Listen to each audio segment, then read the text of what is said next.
Alright, you guys, there have been a lot of videos of conservatives crashing out over the Charlie Kirk attack. But here's one from Strickland, and we're going to go point by point through this because he gets so close to the point and then takes an immediate U-turn. Alright, so here we go. Alright guys, I'm gonna ramble on for a sec, bear with me. But I'm on Twitter and somebody says, hey, did you hear that Charlie Kirk got shot? And my gut reaction was like, no, I fucking didn't, but I'm excited. Like, I felt this little dopamine spike in me where I'm like, dude, I want to see the video. And then I seen the video real bad, but I still kind of excited from it. Like, oh shit, you know, like I could feel like my muscles tensing. So here he starts out by saying that his initial reaction is excitement. Not horror, not disgust, not sadness, he's not even couching it as fight or flight. He's saying excitement. I got excited. I was immediately excited. And then I start thinking, man, well, what's going to come from this? Was a shooter black? Was it a liberal? Am I going to get more fun? Am I going to get more violence? Let's burn this motherfucker down. I need some excitement. Now he explains why he immediately got excited. Because he's hoping that it was a black person or a liberal, and it's going to start off some violence. And he's going to get to be violent, take retribution towards the groups that he despises. And then you start thinking, man, like, how the fuck did I become such a sociopath? Like, how am I so disattached from human beings? When people walk down the street, I don't even see people. I just see potential threats and problems.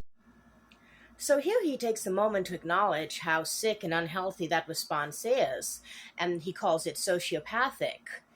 And he even goes so far as to admit that part of the source of this sociopathic violent, hostile response is a life of fear in which he sees every other individual in the world as a potential threat. And then I think about, like, this is the last news cycle. We watched a girl get stabbed, murdered on the subway. We're watching little kids get pulled out of buildings because maybe somebody launched a rocket off of it. I don't fucking know why. But we are so desensitized and we're such sociopaths. It's kind of sad. Now here he starts to pivot.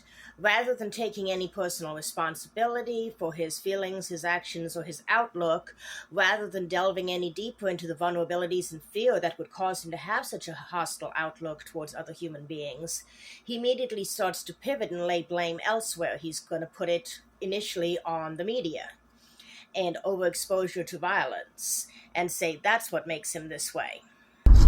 I was walking through a park and there was a homeless guy with a dog, and the dog had a tennis ball in his mouth and dropped it at my feet. And like it was terrible. I wanted to fucking hit the homeless guy and take his dog home. It's like the saddest thing I've seen all day. And I just watched a man get murdered, and how exciting. Now we veer into some more disturbing territory as he describes wanting to punch a homeless guy or hit a homeless guy and take his dog. He said it was the saddest thing he'd seen all day. Now, I'm not sure what he means by that. Is it sad that the homeless person only has a dog as a friend? Is he sad for the dog that he lives with the homeless person? I'm not sure what that means, but apparently his response to something that is extremely sad would be to inflict violence on another person. And then he goes on to say, was the saddest thing I've seen all day, and I just watched someone die. But then he says, and now I'm all excited. So he's implying that watching Charlie Kirk die got him excited, and therefore in the frame of mind where his immediate response to seeing a homeless person with a dog was to want to hit the homeless person and take the dog away. So here he is admitting that this put him in a frame of mind where he is primed for violence. And I have to ask myself, like, how did we become a generation of sociopaths? Now here what he's doing is projecting to try to minimize the responsibility for his own feelings and behavior. It's not him that has these sociopathic impulses, it's the entire generation, it's all of society.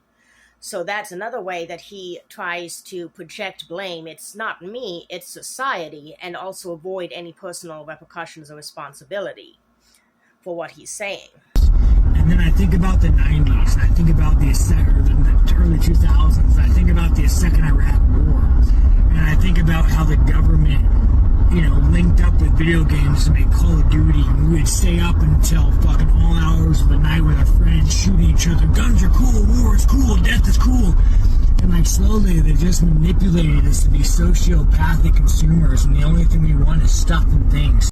Now here he expands on his previous ideas about his own lack of responsibility by saying not only is it everyone, it's all of society, but it's not even our fault. It's the government's fault because of the Iraq War, and then somehow he extrapolates us joining the Iraq War into video games causing us to be violent.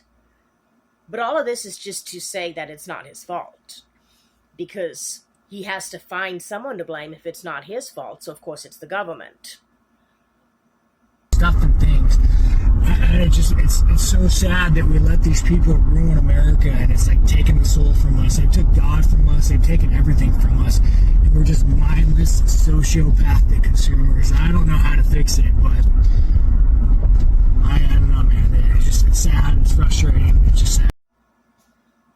And so here you see the complete conservative 180 that you see all the time, where they admit to having horrific thoughts, impulses, and desires, to enjoying and inciting violence, but then they turn around and say that it's the government, the media, the liberals who made them this way, so they bear no responsibility for their own thoughts, feelings, and actions. It really reminds me of what narcissistic abusers do. DARVO, if you're not familiar, I've talked about this before. It stands for Deny, Attack, Reverse Offender, and Victim. We've seen it just now, step by step.